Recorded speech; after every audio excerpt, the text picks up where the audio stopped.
Kansas City is in the middle of something massive right now, and I'm not talking about one or two projects. I'm talking about billions of dollars reshaping our skyline, our riverfront, entire neighborhoods and suburbs all at once. If you've been watching what's happening in Kansas City over the past few years, you know things are moving fast. But today, I'm breaking down the actual mega projects that are going to define the city for the next decade or two. From billion-dollar riverfront transformations to sports complexes to historic district comebacks, Kansas City is building its future right now. If you're new here, I'm Kyle, a local realtor, and I've helped hundreds of people move to, from, and around the Kansas City metro. So if you're thinking about moving in the next 3 days or 3 years, reach out at movingtokc.net/info. Before we jump into specific projects, let me paint you the big picture of what's happening across the metro right now. The region added nearly 25,000 new residents in 2024. That's a 30% increase from 2023. That's huge. Our skyline and neighborhoods are seeing a historic surge in construction, with completion dates for major projects clustered around 2026. That's not a coincidence. Between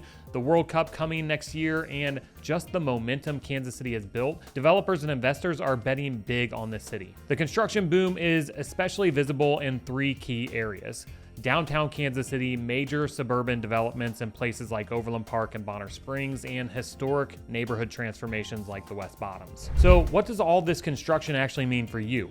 Well, Kansas City is positioning itself as a major player in tech, sports, and entertainment. New jobs, new amenities, and new reasons for people to move here. And getting in now before all these projects finish could be one of the smartest moves you make. Now, let's talk about the projects that are making this happen. Let's start with probably the most transformative project happening right now: the Berkeley Riverfront development. The KC Current broke ground in March 2025 on a $1 billion privately financed project that's transforming the Missouri River into a completely new mixed-use neighborhood.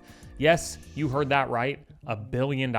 Phase 1 alone is valued at $200 million and includes 429 residential units, 48,000 square feet of retail, and over 2 acres of riverfront gathering space. We're getting a new town square and riverfront promenade right along the Missouri River. And here's what's really exciting. They're focusing on bringing in local chefs and restaurants, not a bunch of chains. They're positioning this as the new culinary center of the region. Of course, the anchor for all of this is CPKC Stadium, a 11,500 seat, $135 million stadium that's the first in the world built specifically for a women's professional team. And let me tell you, if you haven't been to a KC Current game yet, you're missing out. The energy is electric. But here's why this matters beyond just sports. For decades, the Missouri River was just there, industrial, cut off from downtown, not somewhere you'd go for recreation. This project is finally making the riverfront a place people actually want to be, not just drive past or over on the highway. We're creating the closest housing to CPKC Stadium on the Berkeley Riverfront. People will be able to walk to games, restaurants, and entertainment right on the water. For a city that's had very limited access to our riverfront, this is an absolute game changer. Now, the Berkeley Riverfront development would be cool on its own, but it gets even better when you understand what's connecting it to the rest of downtown. The KC Streetcar Riverfront extension is a 0.7-mile extension connecting downtown to the Berkeley Riverfront. This is a $61 million investment, partially funded through the federal build grant plus local matching funds. The route starts at 3rd Street and Grand Boulevard in the River Market, travels on the existing Grand Boulevard Bridge, and ends near the midpoint of Berkeley Riverfront. They're also adding a separate dedicated bicycle and pedestrian bridge to the outside of the existing Grand Boulevard Bridge. As of late 2025, the extension is 92% complete and entering its final testing phase. Opening is expected to be sometime in the first quarter of 2026, but here's what makes this even more significant. The Main Street extension just opened, which will connect the riverfront all the way down to UMKC and the plaza. So by the time everything's open, you'll be able to hop on the streetcar after a Current game and ride all the way down to dinner on the plaza without ever getting in your car. This is something that KC has never had: a rail line running to the riverfront. The River Market is already one of the most walkable, buzzing neighborhoods in Kansas City. This extension is taking that energy and connecting areas that have been cut off from each other for decades. And this is the kind of infrastructure that unlocks development potential that's been sitting there waiting. All right, let's head to the heart of downtown, because while all this riverfront stuff is happening, downtown's central gathering space is getting a complete transformation, and it's not the only thing changing. The Barney Alice Plaza redevelopment is a $118 million project transforming a full city block bounded by 12th Street, 13th Street, Central Street, and Wyandotte Street into a world-class destination. Here's what's coming: a 9,300 square foot event plaza for large festivals, an 11,500 square foot sloped lawn with terraces, and an 8,800 square foot pavilion plaza for food trucks and pop-ups, and a 10,000 square foot oval lawn for casual gatherings. Now below the street level, they're building a new 580 space parking garage to replace the old structure, but keeping underground access to the Kansas City Convention Center. The project also includes a $2.18 million public art commission by a Belgian artist duo and is inspired by the original convention hall that once stood at the site. Construction is underway right now, with completion anticipated in mid to late 2026, but that's not all that's happening downtown. Right across the street, the Aladdin Hotel is getting a complete redevelopment, adding over 120 new apartments. And then there's Luminary Park, formerly known as the South Loop Project, though there's currently a funding gap, so the timeline is a bit uncertain right now. But Barney Alice Plaza is important for the heart of downtown because convention business drives hotel occupancy, restaurant traffic, and overall downtown vitality. And a world-class plaza makes Kansas City more competitive for major conventions and events. That matters. Next up, let's head south to Overland Park, because if you're a sports family or you're into youth athletics, this next project is going to be huge. Blue Hawk Sports Park is expanding. Let me explain what this actually is first. Blue Hawk is a nearly 300-acre mixed-use development right off 159th and 69 Highway in South Overland Park. The Phase 1 facility opened in October of 2024 as a 260,000 square foot multi-sport complex. In the first quarter of 2025 alone, the facility generated $7.7 million in direct economic impact. Hold that number because it gets better. Phase 2, targeted for 2026 completion, will add a second ice rink, another turf field, more locker rooms, and additional flex spaces. The expansion will bring the total facility size to more than 400,000 square feet. But here's where it gets really interesting.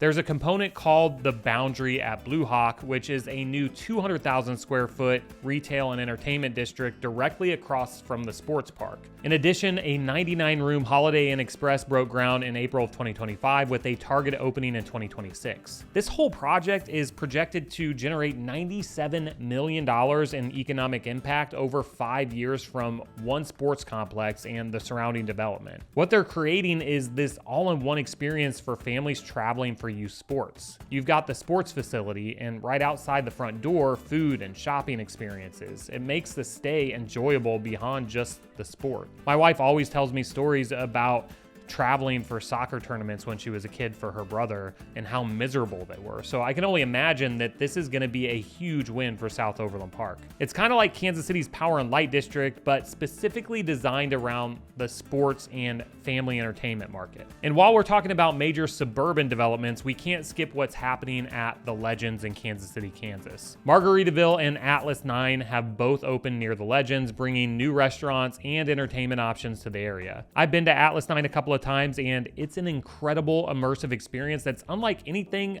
I've ever experienced before, and it's right here in Kansas City.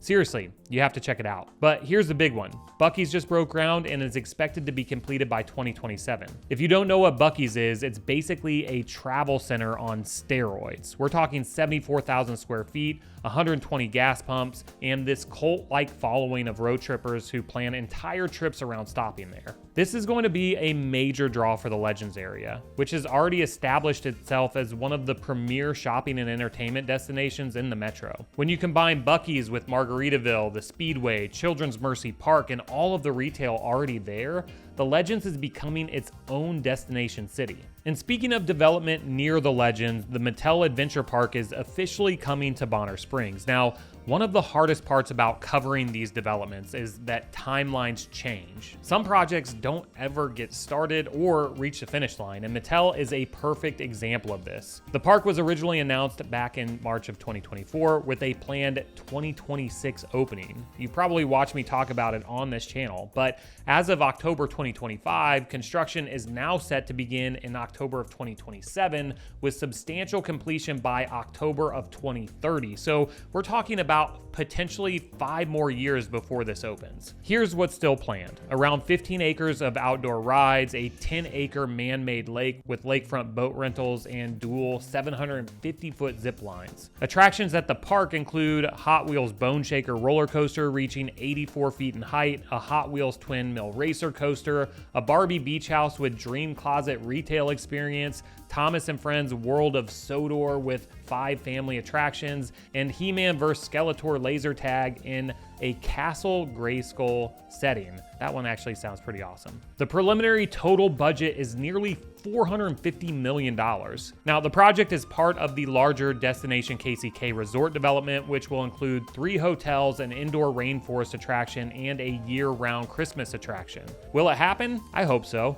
When it opens, if it opens on this timeline, it'll be a massive draw for families across the Midwest. But this is a good reminder that announced projects and completed projects are 2 very different things. Now, here's what really excites me about this development boom. We're not just building new, we're also bringing incredible historic neighborhoods back to life. The West Bottoms is getting a $527 million urban redevelopment led by New York and Nashville-based developer Samara Road.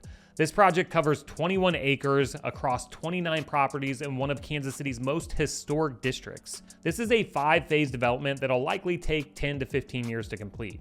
But when it's finished, the development will include over 1,200 residential units, 168,000 square feet of office space, 100,000 square feet of retail, and 50 boutique hotel rooms. Phase 1 includes 6 projects on a rolling schedule through 2028. The Moline Plow Company building at 1015 Mulberry started construction in August of 2025. It'll have 121 loft apartments with completion expected in December 2026 to February 2027. The Perfection Stove Company building will have ground floor retail and entertainment with upper floor commercial office space.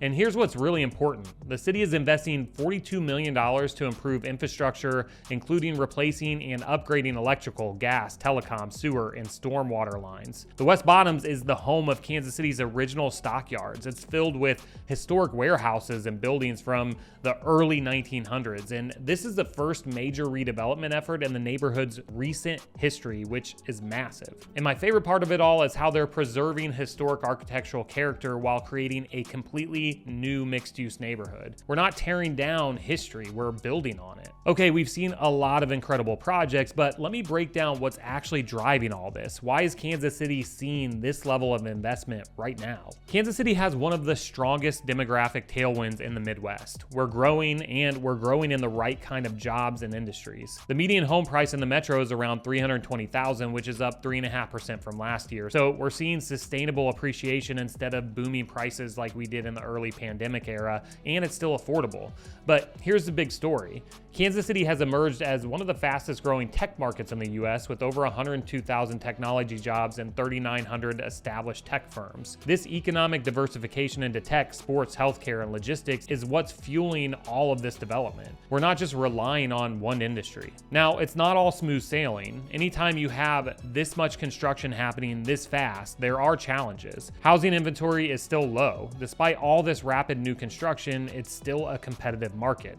Infrastructure capacity needs to keep up with growth, particularly in energy, transit, and road upgrades. Rising material costs and labor shortages are affecting project timelines across the board, which is part of why you see projects like Mattel getting pushed back. And don't forget, the 2026 FIFA World Cup is driving even more infrastructure investments and development activity across the metro. Kansas City's role as a host city is bringing improvements in hospitality, transportation, and entertainment infrastructure that'll create lasting economic benefits beyond the tournament. Look, I've been helping people move to Kansas City for years, and I've never been more excited about where this city is headed. Every single one of these mega projects, the ones that are happening, the ones that might happen, and everything in between represents billions of dollars betting on Kansas City's future. The Riverfront transformation, the sports complexes, the historic neighborhood comebacks, this is all happening right now. And yeah, some timelines will change. Some projects won't happen exactly as planned. That's just the reality of development. But the overall momentum,